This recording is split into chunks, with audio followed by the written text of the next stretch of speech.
Ay mga tropa, magandang hapon sa lahat ng mga tropa natin. Yung mga native natin, nakawala. Ang hirap hulihin. May apat tayo dito na nakahalo sa Rhode Island mga tropa. Yung mga native natin, no? Isang puti, tapos isang kulay itim, tapos yung kulay brown. Ang hirap hulihin ng native natin mga tropa. Gusto ko sana ilipat lahat doon sa kabilang kulungan ng native natin. Kaso naman, napakailap ng native talaga.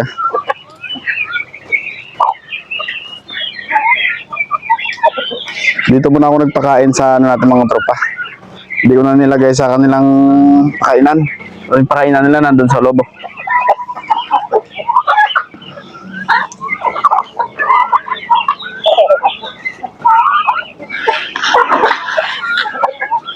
Mahuli yung native natin.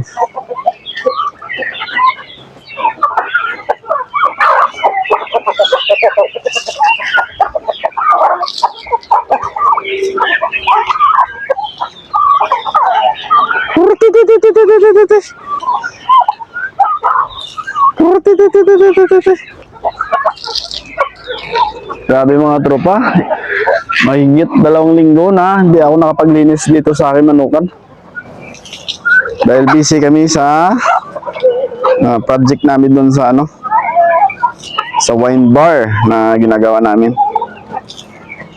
Hinintay ko na lang talaga na matuyo lahat ng dahon bago kunin. Ito na pala yung update sa mga alaga natin mga tropa. So far, okay pa naman yung pag-egg nila. Marami pa naman tayong itlog na na-harvest mga tropa. Mamaya punta tayo din sa native. Papakita ko sa inyo yung mga native natin na naka-range. Pero may 4 na native pa tayo dito. Hindi ko mahuli-huli. Tingnan ko mamayang gabi kung mahuli natin. Pana natin ng pakpak para kahit paano hindi na yan yung isang mga tropa, yan yung 3 native natin mga tropa, yung itim, yung puti, tsaka yung batik-batik na brown. Sana hindi masampan ng Rhode Island para hindi maging crossbreed yung native. Kasi gusto ko kasi sa puro na native mga tropa. Kasi yung hens natin na native, abot naman siya ng 1,5 kilot. Yan. Tapos yung roster sa native, malalaki naman yung native na roster natin, abot man ng 2 kilot. Minsan abot pa ng 3. Depende sa klase ng native mga tropa. Kasi may ibang native na mga cross na. Yung sa akin pure native to, hindi pa ako nakapag-cross ng mga anak nila. Pero may isa tayong cross dito na native tsaka Brahma. Ayun nag-iisa nasa loob. Ayaw magpahuli din. Mas na-adapt niya pa yung pagka-native niya kasi mailap din siya. Yan yung isa Masarap magpakain sa kanila mga tropa yung sana pa unti-unti lang. Kasi minsan pag naglagay ako ng pagkain nila sobra din. Mas maganda pa unti-unti lang.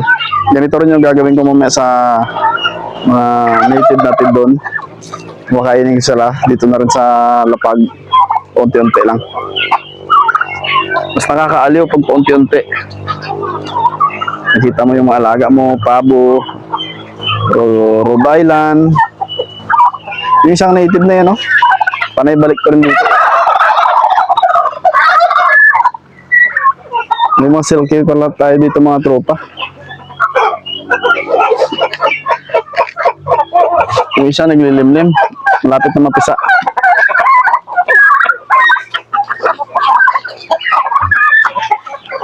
Mamaya naman mo, pupunta ako dun sa native. Punta tayo sa native.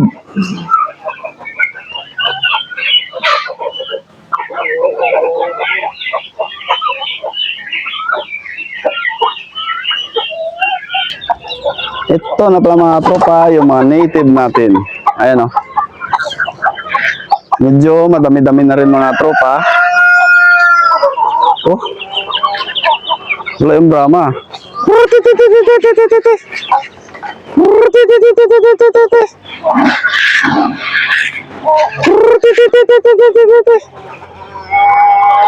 Sa ngayon mga katropa, ito yung native natin dito. Hindi ko na alam kung anong piraso yung native natin dito.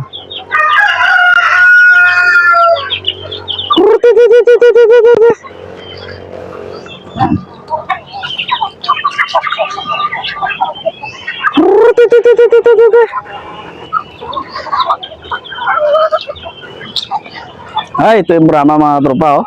Hindi ko alam saan gumala, oh. Saan ka naganap ng pagkain mo?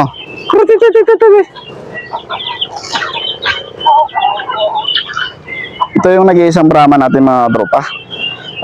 Sa ngayon, sinama ko muna siya dito sa mga native. Kapag edad niya na 6 months, ibubukod na natin siya. Kasi ayoko magpa-cross ng Brahma at native. Na ano, gusto ko puro Brahma talaga. Ito, Rhode Island. Ito, Rhode Island to.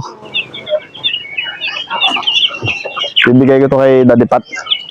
Kasi may mga roster siya doon na Rhode Island. 3, yung 2, ipapalit niya sa akin. Papalitan ko ng sisiw na Rhode Island babae. Papalit natin to. Ganito palang karami yung native natin dito. Mayroon tayo doon 5 sa kabila. Hindi ko pa nalipat. Hindi ko alam anong piraso na to.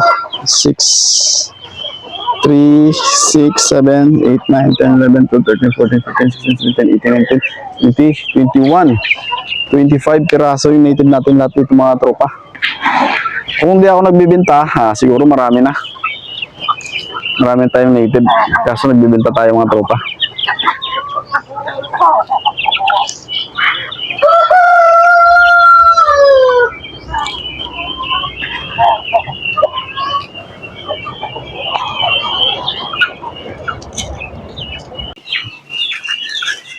Malayo din. Ulihin ko sana mga tropa. Kasi napilay-pilay siya. Nag-away sila ng barako natin na Rhode Island.